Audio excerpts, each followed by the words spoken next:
कि प्रतिपक्ष के नेता को बोलिए कि मंदिर में चल के कसम खा ले कि वो भ्रष्टाचारी नहीं। वो कह रहे हैं कि आप लोग आप तो बता रहे हो, आपका एक बार ले चलिए ना मंदिर भाई। हमें पापी कौन नहीं है उसकी तलाश कीजिए थोड़ा सा।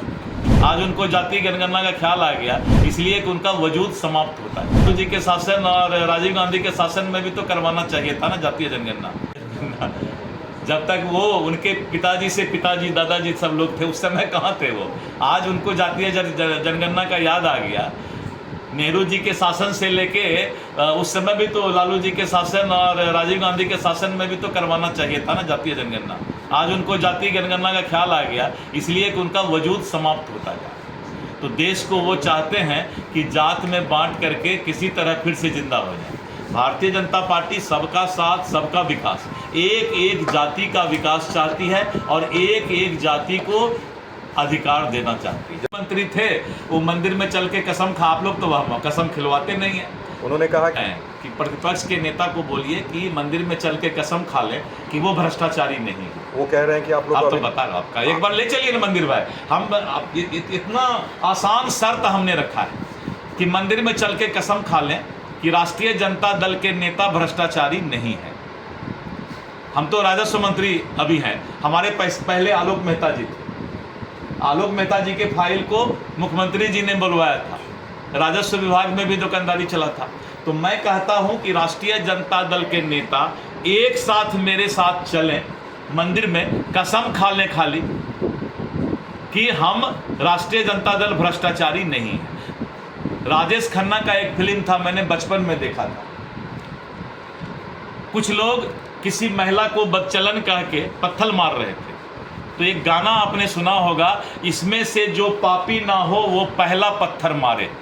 पापी कौन नहीं है उसकी तलाश कीजिए थोड़ा सा, तब जाकर के किसी पर आरोप लगाना चाहिए। ये सभी भ्रष्टाचारी हैं, नैतिक पतन इनका है, इनको कुछ बोलने का हक नहीं है। शर्म आना चाहिए इनको, क्योंकि चारा से लेके और क्या क्या बाद में किए हैं तो बाद में अभी पता चलेगा। 1-2 महीना में सबको पता चल जाएगा। कुछ और भी घोटाले के फाइल निकलने वाले। अब छोड़िए, अभी काहे ला फिर आप 1 महीना तक उसी को फिर खींचना शुरू कर दीजिएगा।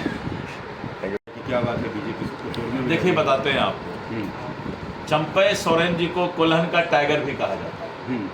चंपई सोरेन जी स्थापित नेता हैं वहाँ पर, लेकिन इस देश का दुर्भाग्य है कि जितने भ्रष्टाचारी हैं उस भ्रष्टाचारी को जातिगत भावना फैला करके अपनी राजनीति की दुकानदारी चला रहे हैं। तो और कुछ नहीं, ये राजनीतिक दुकानदारी चल रहा है भ्रष्टाचारियों का इस देश में, सिर्फ जाति के नाम पर। चंपई सोरेन का तो फायदा होगा। चंपई सोरेन जी का बीजेपी में जितना फायदा, हम फायदा के लिए उनको नहीं ला रहे हैं। हम तो चंपई सोरेन जी को सम्मान, उनका जो है कोल्हन टाइगर का सम्मान बचा रहे हैं, उसके लिए हम आरजेडी के लिए कोई फर्क पड़ने वाला नहीं है किसी के लिए। अब भ्रष्टाचारी लोगों की बात कांग्रेस ने क्या किया, हम पहले उसका जवाब ले आइए। 75 साल का हम दे देंगे जवाब सारा चीज़ का। अध्यक्ष जी, करने का सबको हक है, इसीलिए जो है राजनीति करना तो कोई गुनाह नहीं है, राजनीति करने दीजिए सबको। आपको आ रहा है, इन लोगों ने जो धंधा किया है वो छोड़े, किसी को छोड़ा नहीं जाए। धन्यवाद। पैनोरमा ग्रुप, जो सोचता है वो करता है। आपके अपने सपनों का आशियाना। ये लो मुंह मीठा करो, आज मैंने अपना जॉब छोड़ दिया, अब हम पूर्णिया वापस जाएंगे। जॉब छोड़ दिया है?